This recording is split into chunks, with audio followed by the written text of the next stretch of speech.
ಗೆಳೆಯರೇ ನಮಸ್ತೆ, welcome to Spardhadeepa job news YouTube channel. ವೀಕ್ಷಕರೇ, ಕೇಂದ್ರ ಸರ್ಕಾರ ಅಂದರೆ ಸ್ಟಾಫ್ ಸೆಲೆಕ್ಷನ್ ಕಮಿಷನ್ ವತಿಯಿಂದ SDA ಅಂದರೆ ಸೆಕೆಂಡ್ ಡಿವಿಷನ್ ಕ್ಲರ್ಕ್ ಹುದ್ದೆಗಳು ಸೇರಿದಂತೆ ಡಾಟಾ ಆಪರೇಟರ್, ಪೋಸ್ಟಲ್ ಅಸಿಸ್ಟೆಂಟ್ ಮುಂತಾದ ಹುದ್ದೆಗಳಿಗೆ ಅರ್ಜಿಯನ್ನು ಆಹ್ವಾನಿಸಲಾಗಿದೆ.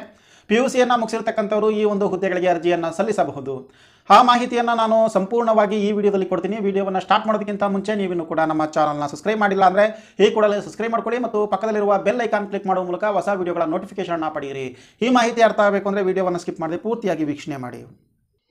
ಗೆಳೆಯರೇದು ಸ್ಟಾಫ್ ಸೆಲೆಕ್ಷನ್ ಕಮಿಷನ್ ವತಿಯಿಂದ ಅಪ್ಲೋಡ್ ಮಾಡಿರ್ತಕ್ಕಂಥ ಒಂದು ನೋಟಿಫಿಕೇಶನ್ ಆಗಿದೆ. ಕಂಬೈನ್ ಹೈಯರ್ ಸೆಕೆಂಡರಿ ಅಂದರೆ 10+2 ಲೆವೆಲ್ ಎಕ್ಸಾಮಿನೇಷನನ್ನು ಕಂಡಕ್ಟ್ ಮಾಡಲಾಗ್ತಾ ಇದೆ. ಇದರ ಪ್ರಮುಖವಾಗಿರ್ತಕ್ಕಂಥ ಹುದ್ದೆಗಳನ್ನು ನೋಡೋದಾದರೆ ಲೋವರ್ ಡಿವಿಷನ್ ಕ್ಲರ್ಕ್ ಅಂತೇಳಿ, ಅಂದರೆ ನಾವು ದ್ವಿತೀಯ ದರ್ಜೆ ಕ್ಲರ್ಕ್ ಏನಿರ್ತೀವಲ್ಲ ಅದರ ಒಂದು ಗ್ರೇಡ್ನ ಹುದ್ದೆ ಆಗಿದೆ. ಸೆಂಟ್ರಲ್ ಗೌರ್ಮೆಂಟಲ್ಲಿ ಇದನ್ನು LDC ಅಂತೇಳಿ ಕರೀತಾರೆ. ಇದಕ್ಕೆ ನೀಡುವಂಥ ವೇತನ ಪ್ರತಿ ತಿಂಗಳು 19,900ರಿಂದ 63,200 ಜೊತೆಗೆ ಎಲ್ಲ ರೀತಿಯ ಒಂದು ಸೌಲಭ್ಯಗಳು ದೊರೆಯಲಾಗುತ್ತೆ. ಅದಾದ ನಂತರ ಪೋಸ್ಟಲ್ ಅಸಿಸ್ಟೆಂಟ್ ಮತ್ತು ಸಾರ್ಟಿಂಗ್ ಅಸಿಸ್ಟೆಂಟ್ ಅಂತೇಳಿ 25,500ರಿಂದ 81,100 ರೂಪಾಯಿ ಇದರ ವೇತನ ಇರುತ್ತೆ. ಮೂರನೇದಾಗಿ ಡಾಟಾ ಎಂಟ್ರಿ ಆಪರೇಟರ್, ಇದಕ್ಕೆ ಪೇ ಲೆವೆಲ್ 4ನ ಹುದ್ದೆಗಳು. ಇದು 25,500ರಿಂದ 81,100ರವರೆಗೆ ಇದರ ವೇತನ ಇರುತ್ತೆ. ನಾಲ್ಕನೇದಾಗಿ data entry operator grade A ಮತ್ತು 4ನೇ ವೇತನ ಶ್ರೇಣಿಯ ಹುದ್ದೆ ಆಗಿದೆ. ಇದಕ್ಕೂ ಕೂಡ ಸೇಮ್ ಆದಂತಹ ವೇತನ ಆಗಿದೆ. ಇನ್ನು ಅರ್ಜಿ ಸಲ್ಲಿಸುವಂತಹ ಪ್ರಮುಖ ದಿನಾಂಕವನ್ನು ನೋಡೋದಾದರೆ ಅರ್ಜಿ ಪ್ರಾರಂಭ ಆಗ್ತಕ್ಕಂಥದ್ದು 3/12/2019ರಿಂದ ಪ್ರಾರಂಭ ಆಗಿ ಕೊನೆಯ ದಿನಾಂಕ 10/1/2020ರವರೆಗೆ ಅರ್ಜಿಯನ್ನು ಸಲ್ಲಿಸಬಹುದು. ಇನ್ನು ಫೀ ಪೇಮೆಂಟನ್ನು ಮಾಡೋದಕ್ಕೆ ಕೊನೆಯ ದಿನಾಂಕ ಜನವರಿ 12, 2020ರವರೆಗೆ ಇರುತ್ತೆ. ಇನ್ನು ಕಂಪ್ಯೂಟರ್ ಬೇಸ್ಡ್ ಎಕ್ಸಾಮಿನೇಷನನ್ನು 16/3/2020ರಿಂದ 27/3/2020ರವರೆಗೆ ಕಂಡಕ್ಟ್ ಮಾಡಲಾಗುತ್ತೆ. ಟೈರ್ 2 ಎಕ್ಸಾಮನ್ನು ಅಂದರೆ ಡಿಸ್ಕ್ರಿಪ್ಟಿವ್ ಪೇಪರ್ ಇರುತ್ತೆ. ಇದು 28/6/2020ಕ್ಕೆ ಈ ಒಂದು ಪರೀಕ್ಷೆಯನ್ನು ಕಂಡಕ್ಟ್ ಮಾಡಲಾಗುತ್ತೆ. ಇನ್ನು ಒಟ್ಟು ಹುದ್ದೆಗಳನ್ನು ಇಲ್ಲಿ ಅಪ್ಲೋಡ್ ಮಾಡೋದಿಲ್ಲ. ಆ ಒಂದು ಹುದ್ದೆಗಳ ಸಂಖ್ಯೆಯನ್ನು ಪ್ರಸ್ತುತವಾಗಿ ಹುದ್ದೆಗಳ ಖಾಲಿ ಆಗುವ ಅನುಗುಣವಾಗಿ ಅದನ್ನು ವೆಬ್ಸೈಟ್ನಲ್ಲಿ ಅಪ್ಲೋಡ್ ಮಾಡಲಾಗುತ್ತೆ. ಇನ್ನೂ ಕೂಡ ವೇಕೆನ್ಸಿ ಲಿಸ್ಟನ್ನು ಅಪ್ಲೋಡ್ ಮಾಡಿಲ್ಲ. ಅದನ್ನು ಅಧಿಕೃತ ವೆಬ್ಸೈಟ್ನಲ್ಲಿ ಆ ಒಂದು ಟೆಂಟೇಟಿವ್ ವೇಕೆನ್ಸಿನ ಶೀಘ್ರದಲ್ಲೇ ಅಪ್ಲೋಡ್ ಮಾಡಲಾಗುತ್ತೆ. ವಯೋಮಿತಿಯನ್ನು ನೋಡೋದಾದರೆ 18ರಿಂದ 27 ವರ್ಷದ ಒಳಗಿರ್ತಕ್ಕಂಥವರು ಅರ್ಜಿಯನ್ನು ಸಲ್ಲಿಸಬಹುದು. ಜನವರಿ 1, 2020ಕ್ಕೆ ನಿಗದಿಪಡಿಸಿದಂತೆ ಅವರ ಒಂದು ವಯೋಮಿತಿಯನ್ನು ಲೆಕ್ಕ ಹಾಕಲಾಗುತ್ತೆ. 2/1/1993ರಿಂದ ನಂತರ ಮತ್ತು 1/1/2002ರ ಒಳಗೆ ಜನಿಸಿರ್ತಕ್ಕಂಥವರು ಅರ್ಜಿಯನ್ನು ಸಲ್ಲಿಸಬಹುದು.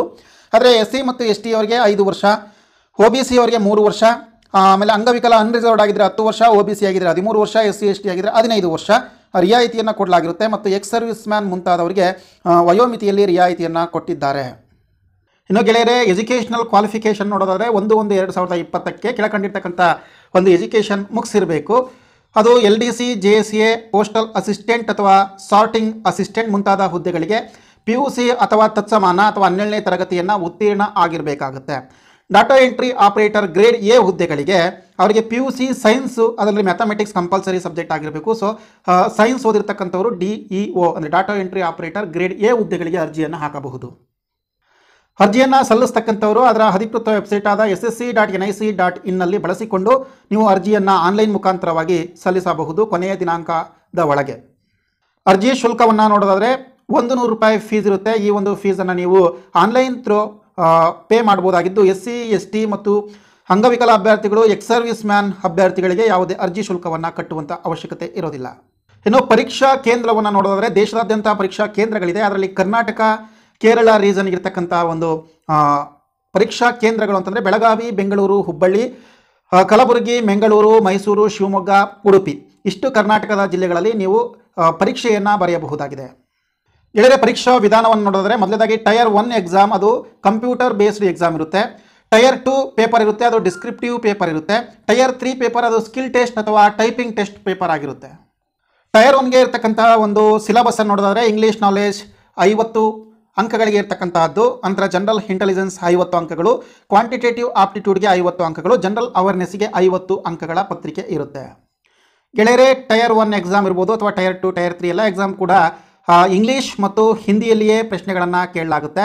ಸೊ ಹಾಗಾಗಿ ಇಂಗ್ಲೀಷ್ ಮತ್ತು ಹಿಂದಿ ಈ ಎರಡರಲ್ಲಿ ಒಂದು ಭಾಷೆ ಬಂದರೂ ಕೂಡ ಈ ಒಂದು ಪರೀಕ್ಷೆಯನ್ನು ನೀವು ಸುಲಭವಾಗಿ ಅಟೆಂಡ್ ಆಗ್ಬೋದು. ಮತ್ತು ತಪ್ಪು ಉತ್ತರಕ್ಕೆ 0.25 ಅಂದರೆ ಪ್ರತಿ ಒಂದು ತಪ್ಪು ಆನ್ಸರ್ ಬಂದರೆ ಅದಕ್ಕೆ 2 ಅಂಕಗಳಲ್ಲಿ ಕಾಲು ಭಾಗದಷ್ಟು ಅಂಕ ಕಟ್ ಆಗುತ್ತೆ. ಗೆಳೆಯರೇ, ಇದಿಷ್ಟು ಕೂಡ ಪ್ರಮುಖವಾದಂತಹ ಮಾಹಿತಿಯಾಗಿದೆ. ಇನ್ನು ಹೆಚ್ಚಿನ ಮಾಹಿತಿ ಬೇಕು ಅಂದರೆ ನೀವು ಒಂದು ನೋಟಿಫಿಕೇಶನ್ ಅನ್ನು ಡೌನ್ಲೋಡ್ ಮಾಡ್ಕೋಬಹುದು ಮತ್ತು ಇದರ ಅಧಿಕೃತ ವೆಬ್ಸೈಟ್ ಅನ್ನು ಕೂಡ ಇದೇ ವಿಡಿಯೋದ ಡಿಸ್ಕ್ರಿಪ್ಷನ್ ಪಾರ್ಟಲ್ಲೂ ಕೂಡ ಹಾಕಿರ್ತೀನಿ. ಯಾರೆಲ್ಲ ಅರ್ಜಿಯನ್ನು ಸಲ್ಲಿಸೋದಕ್ಕೆ ಇಚ್ಛೆ ಇದೆಯೋ ಅರ್ಜಿಯನ್ನು ಕೊನೆಯ ದಿನಾಂಕದ ಒಳಗೆ ಹಾಕಿ ಒಂದು ಮಾಹಿತಿಯನ್ನು ಎಲ್ಲ ಕನ್ನಡಿಗರಿಗೂ ಕೂಡ ಶೇರ್ ಮಾಡಿ. ಇದೇ ರೀತಿಯ ಹೊಸ ಹುದ್ದೆಗಳ ನೋಟಿಫಿಕೇಶನ್ಗೆ ನಮ್ಮ ಚಾನಲ್ನ ಸಬ್ಸ್ಕ್ರೈಬ್ ಮಾಡ್ಕೊಳ್ಳಿ, ಬೆಲ್ ಐಕಾನ್ ಮೇಲೆ ಕ್ಲಿಕ್ ಮಾಡಿ. ಈ ವಿಡಿಯೋ ಇಷ್ಟ ಆದರೆ ಲೈಕ್ ಮಾಡಿ. Thank you.